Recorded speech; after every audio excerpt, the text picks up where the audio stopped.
Support WrestleTalk! Give us a subscribe. On last night's episode of NXT, Adam Cole and Kyle O'Reilly continued their fallout from TakeOver Vengeance Day.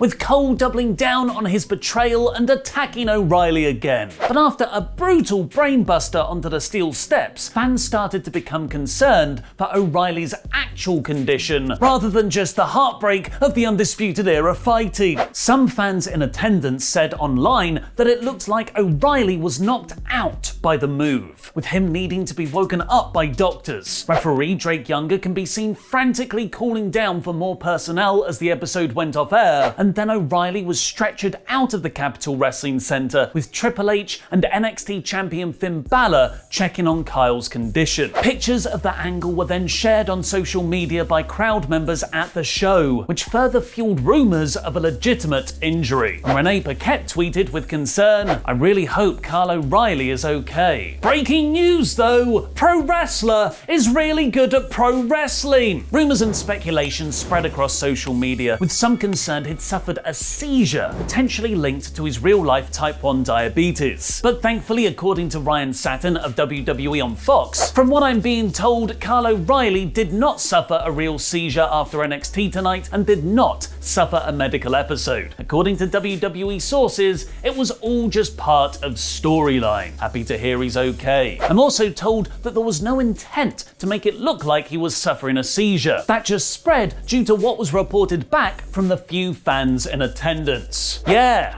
because WWE would never do a seizure angle. Recently, further supporting the report, Adam Cole then tweeted in character what needed to be done. Less than an hour after the show ended, which he almost certainly wouldn't have if O'Reilly really was injured. Were you worked by Kyle's selling? Let me know in the comments down below. I sure was, and I loved it. Whenever pro wrestling does an angle so convincing you think it's real, that's a good thing. Maybe that's what's also happening with Natalya versus the WWE on Fox Twitter account. But most likely not.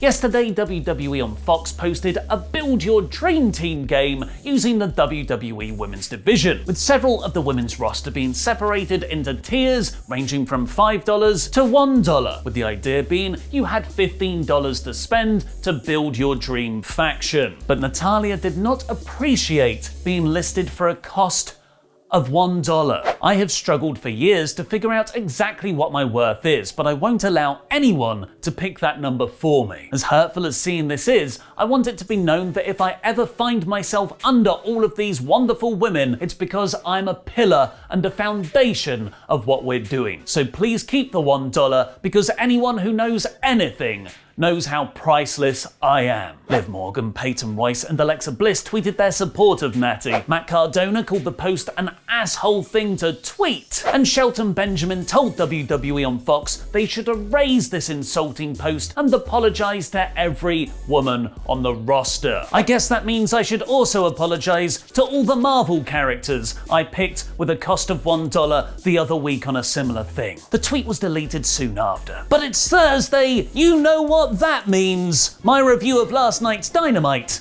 in about 5 minutes. Thanks for your support on Patreon, Chris the Cypriot Sensation Patro.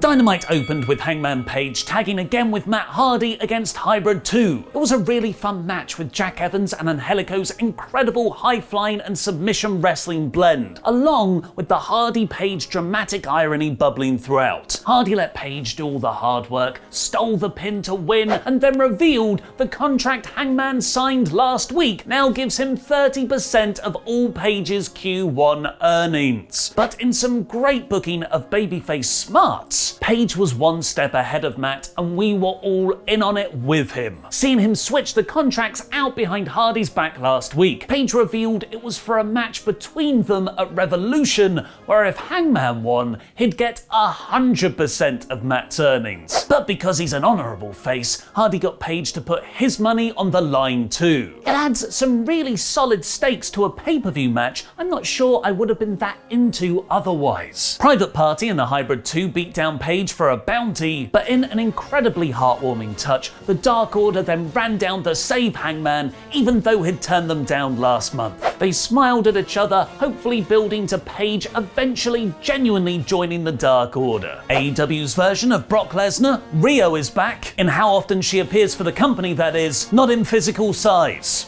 Because she's tiny. That played into her first round women's eliminator match against Serena Deeb, where she sold for about 95%, to burst into a thrilling comeback and series of pinning combinations for the win, while she'll now take on Thunder Rosa in the semis. This was a terrific match, potentially the best on a night of very good in-ring wrestling, which smartly protected the NWA champion Deeb by putting over her leg injury. There was a video package of Shaq training Jade Cargill how to play basketball. This isn't Viking Raiders versus the Street Profits from last May. You're having an actual wrestling match, Shaq. You need to practice the wrestling part. Orange Cassidy beat Luther in a squash match, refreshingly doing something that didn't involve Miro or Kip Sabian. And you'd never guess what happened next in the advertised Sting segment. No, but you actually won't, because the 61-year-old Sting took a massive powerbomb from Brian Cage. Changing up the same segment we've had for the last 2 months, it feels like, Sting actually got physical with Team Taz's Brian Cage and Hook, with the faction being down a few men because of the weather. But Sting was down a Darby Allin after last week's injury angle, meaning he got laid out. It was a shocking and much needed development in the Sting run, who feels nowhere near as special as when he debuted back in December. My only criticism is that this kind of felt lost in the middle of the show without much follow-up. Santana and Ortiz then got their first ever shots at the AEW tag titles. It should have come a lot sooner, but that's also a testament to the strength of AEW's tag division. The idea was for the Inner Circle to win the belts here and then keep it in the family by facing Jericho and MJF at Revolution. But MJF screwed them over again. Jericho blamed him for making Sammy Guevara quit last week, but he blamed Sammy more, saying it's unforgivable to turn your back on him and Sammy is dead to Jericho. It was a great character beat, putting over how Jericho is so ego-driven the ultimate crime is going against him. And probably not doing the creative he approved for Impact. But his patience does seem to be wearing thin with MJF too, who got the entire Inner Circle ejected from ringside early on. It was a great move, as it put the focus on how amazing Santana and Ortiz are, rather than any interference spots. Ultimately though, they beat themselves. Ortiz got cocky while chanting and walked right into a Nick Jackson roll-up. The Inner Circle immediately hit the ring for Jericho and MJF to put in a dual submission hold on the Bucks, building their Revolution match, and to trash talk the Bucks' mum and dad in the crowd. But this is AEW, where there are layers upon layers upon layers. Because the Inner Circle isn't the only self-destructing heel faction. There's also the Super Elite, with Kenny Omega, Don Callis and the Good Brothers watching a monitor backstage in the most WWE parodying angle possible, and taking their too sweet time to run down for the save. To put that over even more, Brandon Cutler was out to help the Bucks almost immediately, but he got taken out by Jake Hager, setting up a match next week.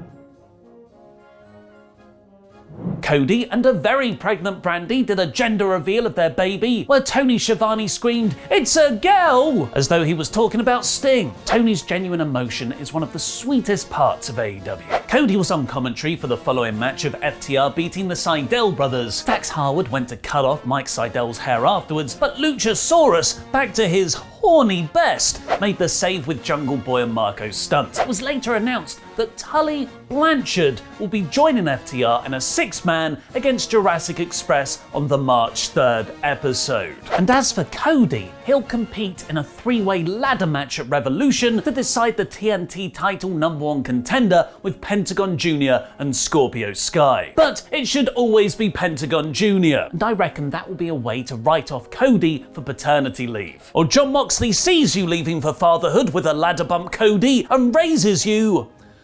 Explosions! The main event was a typically exciting 6-man between the family and Lance Archer, Moxley and Rey Fenix. Moxley pinned Eddie Kingston with a paradigm shift to win after Eddie cut a promo earlier on saying he can't quit his Moxley addiction until he's beaten him, while John teased he'd welcome him back as a friend. I really hope this leads to them teaming up down the line in a can't beat him, join him dynamic. It's almost like We need a crazy way to write Moxley off TV to build that storyline. After Jim Ross introduced Kenny Omega as the WWE champion, JR, we're all excited about interpromotionals, but calm the barbecue sauce down! AEW champion Omega did a really funny skit of reading the Young Bucks' autobiography to a class of school children. It was all a PR exercise to make Kenny seem like a good person and the face of AEW, which was exposed as hypocritical in the show closing angle where the Good Brothers held down Moxley and Omega said he needs to put John away for good, so at Revolution they'll have their rematch in an exploding barbed wire death match. If you're a bit younger and unfamiliar with what an exploding barbed wire death match is, it's exactly what it sounds like. They were popular in 90s Japanese promotions like FMW and IWA, one of the most famous being between Cactus Jack and Terry Funk. The ring ropes are replaced by barbed wire, and because that's not dangerous enough, there's then C4 explosives on barbed wire boards in the corners, which will explode when you hit them, which led to Moxley's currently pregnant wife tweeting, "Exploding barbed wire deathmatch." Are you excited to see the deathmatch, or do you think it's too much? Let me know in the comments down below, because I'll be replying to people from Auto Explosions. And head over to our poll on a poll match on the community tab, where 72% of you have indeed rated this episode Exploding Barbed Wire Deathmatch. It's crazy that an episode with that announcement, Sting taking a full-on powerbomb, and some great wrestling from Rio and Deeb feels pretty average by AEW standards. They're a victim of their own quality. This week's Dynamite is just so good, 3 out of 5. A big thank you to everyone who watched and donated on last night's Quizzlemania, which hosted special guest, former WWE star Melina. You all helped raise an amazing £4,000 for the NSPCC's Childline service as part of WWE's Call Out Bullying campaign. We did have a total of £5,000 to reach though, so all of us here at WrestleTalk are going to top that figure up by an extra £1,000. Click the video on the right to watch Quizzlemania 28 now, and subscribe to Parts Unknown for future episodes, Adam's lists and fantasy booking, and Laurie and Luke's wrestling essays. And Carlito is apparently done with WWE. Click the WrestleTalk news beneath that to find out what's going on. I've been Mr. Davis. Jam that jam.